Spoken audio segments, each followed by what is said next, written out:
King of UP 58 के मशहूर बादशाह, जिनको लोग जय गोविंद हाईटेक डीजे महानपार चौराहा वाले के नाम से जानते हैं, आपका हार्दिक स्वागत एवं अभिनंदन करते हैं।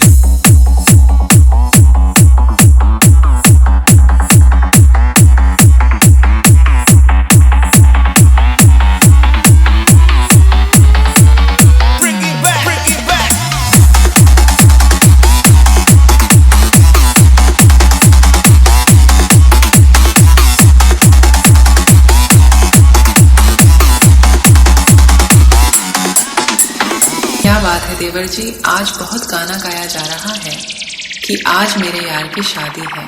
हाँ भाभी जी, आप सही बोल रही हैं, क्योंकि आज मेरे जिगरी यार की शादी है।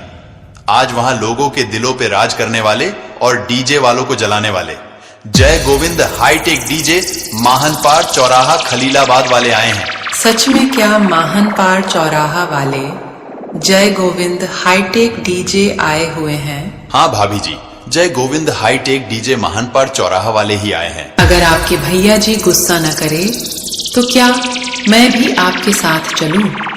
क्योंकि मेरा भी बहुत मन कर रहा है जय गोविंद हाईटेक डीजे को देखने का। तो भैया जी गुस्सा नहीं करेंगे, आप चलिए हमारे साथ। बस 2 मिनट में आई तैयार होकर, आप यहीं रुकिए। ठीक जल्दी कीजिएगा, नहीं तो मेरे पास फोन आया था कि जय गोविंद हाईटेक डीजे अपनी दमदार आवाज में टेस्टिंग प्रक्रिया शुरू करने जा रहे हैं।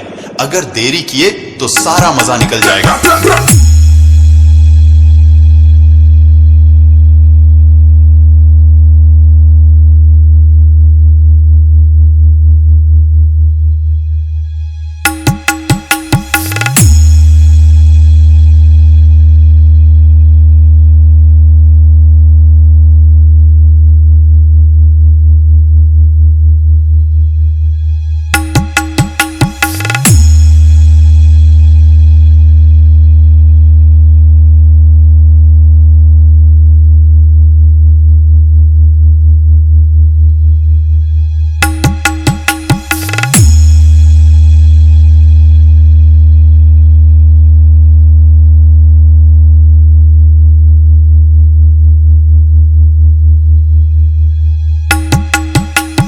वाह देवर जी वाह, आज मुझको पता चला कि क्यों इनको लोग किंग ऑफ यूपी 58 के मशहूर बादशाह क्यों कहा जाता है।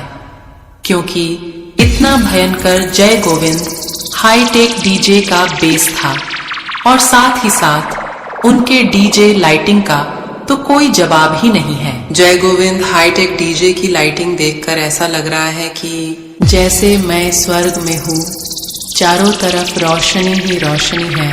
दिल खुश हो गया देवर जी। ये तो शुरुआत है भाभी जी। आज जय गोविंद हाईटेक डीजे एक से बढ़कर एक दमदार प्रस्तुति के साथ जलवा दिखाने वाले हैं।